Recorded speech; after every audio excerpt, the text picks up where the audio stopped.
బడ్జెట్లో ఒకవేళ మీరు ఇంటీరియర్ క్లోజ్ చేసుకోవాలంటే ఖచ్చితంగా ఈ నెంబర్కి కాల్ చేయండి. ఖచ్చితంగా మీకు బడ్జెట్లో అయితే క్లోజ్ చేస్తాం. ఇప్పుడు మీరు చూస్తున్న ఫ్లాట్ వచ్చేసరికి చినవల్తర్లో లొకేట్ అయింది 3 BHK ఫ్లాట్. సో దీంట్లో మనం చేసింది ఏంటంటే ఎక్కడెక్కడైతే మన బడ్జెట్ కావాలో అక్కడ బడ్జెట్ పెట్టాం, ఎక్కడెక్కడైతే అన్వాంటెడ్లో ఉందో అది తగ్గించడం అయితే జరిగిందనమాట. సో ఇక్కడ మీరు చూసినట్లయితే ప్లైవుడ్ వచ్చేసరికి 710 గ్రేడ్ మనం యూజ్ చేయడం జరిగింది. సెంచురీ సైనిక్ 710. సో దీనికి 10 years వారంటీ, కంపెనీ వారంటీ అయితే ప్రొవైడ్ చేయడం జరిగిందనమాట.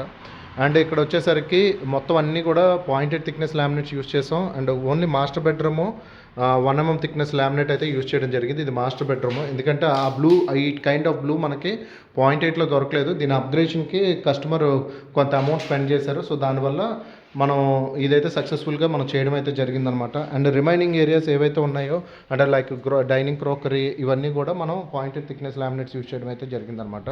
ఇక్కడ వచ్చేసరికి మీరు చూస్తే అక్రిలిక్ 1.3 థిక్నెస్ అయితే ఇక్కడ యూజ్ చేయడం జరిగింది. సో మీకు ఇందాక చెప్పాను కదా, బడ్జెట్లో క్లోజ్ చేయడం అంటే మన చీప్ మెటీరియల్ వేసుకొని చేసుకోవడం కాదు, ఎంతవరకు అవసరం ఉందో అంతవరకు పెట్టుకొని సో దాన్ని క్వాలిఫైడ్ మెటీరియల్తో చేసుకోవడం. సో బడ్జెటింగ్ అనేది మనకు చాలా కంట్రోల్లో ఉంచుకోవడం అనమాట. ఇక్కడ మీరు చూసినట్లయితే ఇది వార్డ్రోబ్, ఇది పాయింటెడ్ థిక్నెస్ లామినేట్స్ అయితే యూజ్ చేస్తాం. రెగ్యులర్ వర్క్ అయితే ఇక్కడ చేయలేదు.